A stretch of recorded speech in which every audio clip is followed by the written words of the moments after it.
अकॅडमीचे संचालक प्राध्यापक Nilesh Sonawane sir, Suresh Sonawane sir, Ruchika Jain madam, सर्व मान्यवर, माझे विद्यार्थी मित्रमंडळी, मी महिला पोलीस अंमलदार कविता सावंते माझे 2 शब्द मनोगत व्यक्त करतोय. आज या ठिकाणी मला बोलायची संधी दिली. मला काय बोलावं एवढ्या सगळ्यांसमोर मला बोलायची सवय नाहीये, पण जे जे मला मनापासून वाटतं ते मी व्यक्त करण्याचा प्रयत्न करते. सर, सर्वात अगोदर जर मी सांगेल तर ते फक्त तुमच्याबद्दल. आज रोजी जी काही वर्दी माझ्या अंगावरती आहे ती फक्त आवाज केला ती फक्त सरांमुळे. मातीचा गोळा असतो, मातीच्या गोळ्याला जसा आकार दिला जातो. 2015 मध्ये नवरा मला सोडून गेला, 2 मुलं 15 टाकून. आणि आपल्या समाजामध्ये ज्या बाईला नवरा टाकून जातो त्या समाजाला कुणीही स्वीकारत नाही. शिक्षण माझं फक्त 12वी शिक्षण असताना मी साई हॉस्पिटलमध्ये जॉब करायचे. त्यावेळेला गरुडच्या अकॅडमीची एक ओमनी व्हॅन माझ्या समोरून गेली. त्यावेळेला मला वाटलं की 12वी नंतर आपण काय करू शकतो. सरांना भेटायला गेले, सरांना सांगितलं सर असं असं आहे, मी काय करावं. सरांनी मार्गदर्शन केलं, अकॅडमीमध्ये प्रवेश घेतला.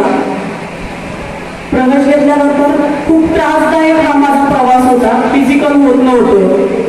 बेचे पाडे आपण मॅथ म्हणतो ना की कसं गणिताची सुरुवात कशी करायची. सरांनी मार्गदर्शन केलं, तू फक्त टेबल लर्न करून ये, बाकी तुझं मॅथ कसं सॉल्व्ह करायचं ते मी ठरवेल. सरांनी सांगितल्याप्रमाणे मी अभ्यास करत गेले. निलेश सर राऊतच्या वर्गाला ज्या वेळेला पाय दुखायचे ना त्यावेळेला सर म्हणायचे ते पाय दुखत नाहीये, ते बनतात, ते तुला फिजिकलसाठी फिट करतात, ते तुला धावायचंय. त्यांनी मला ना एक उदाहरण सांगितलं होतं, कविता तुला 2 मुलं आहेत, नोकरी एक भाकरी आहे. तुझ्या सोबत जे धावतात ना त्या भाकरीसाठी पळणारे बाकीचे कुत्रे, तर तू असं इमॅजिन कर की त्या भाकरीला जर का तुझ्या सोबत धावणारे कुत्रे अगोदर पोहोचले तर ती भाकरी त्या जे धावणारे आहेत त्यांना मिळेल. आणि भूक तुझ्या मुलांना लागलेली आहे, तर त्या नोकरीसाठी त्या भाकरीसाठी तुझ्या मुलांसाठी तू कसं धावायचं ते ठरव. आणि तो शब्द काळामध्ये मी अगदी ठाम केला. त्या इंटेन्शनने मी पळत गेलो. 800 मीटर होतं त्यावेळेला. असं वाटायचं हार्टबीट्स वाढायची. 800 मीटरला असं वाटायचं तर पळायचं नाही, थांबायला पाहिजे. खूप काही काही विचार यायचे.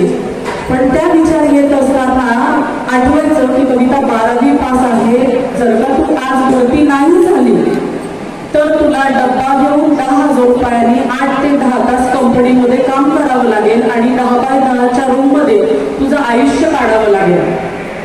हा विचार मनामध्ये सारखा येत होता. सरांचं मार्गदर्शन मनामध्ये वारंवार त्यांनी बोललेले शब्द, मोटिवेशनल कोट्स आठवून प्रॅक्टिस केली. आज सर तुमच्यामुळे मी भरती झाले. माझ्या अंगावरची वर्दीचं जे काही मान आहे तो तुमचा आहे. सर, शेजारीच माझा स्वतःचा एक फ्लॅट आहे, तो फक्त तुमच्यामुळे. तर असा आहे माझ्या जीवनातील प्रवास. एक प्रसंग सांगते. मी आता भरती झाल्यानंतर मी आता रेडला जात असते. पहिलीच रेड माझी सरांच्या घरावरती, इन्कम टॅक्सची. आणि सर कसं असतं माहिती का, त्या इन्कम टॅक्सच्या रेडला ते अधिकारी सांगत नाही. आम्ही इथे हॉटेल आहे कार्तिकी हॉटेल जवळ आलो. तिथे आल्यानंतर मला तिथल्या आयुक्तांनी सांगितलं की शनी मंदिर जवळ जायचंय, लक्ष्मीनगर. लक्ष्मीनगर शनी मंदिर कोण असू शकतं रेड टाकण्यासारखं, कारण आमचे सोडवणे सर फीस घेतात, पण ती पूर्ण फीस विद्यार्थ्यांसाठी लावतात आणि ते मी डोळ्यांनी बघितलेले. तर मी मला प्रश्न पडला की सोडवणे सरांच्याकडे रेड कशी.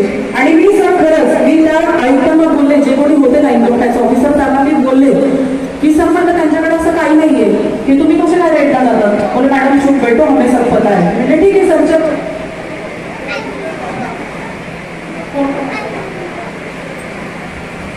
म्हटलं ठीक आहे सर, चलो गेलो. रेड कंप्लीट झाली. पण आमच्या सोनवणे सरांच्या घरी सगळे डॉक्युमेंट लिगल. आणि काय असतं माहिती का, आपण वर्दीमध्ये काही शब्द बोलू नये. आपल्या पत्रकार परिषद समोर आहे, काही इव्हिडन्स नसताना त्यांच्या विरोधात गनिमी काव्य रचले गेले आणि त्या गनिमी काव्यांना आता एक रिसेंटली घटना घडली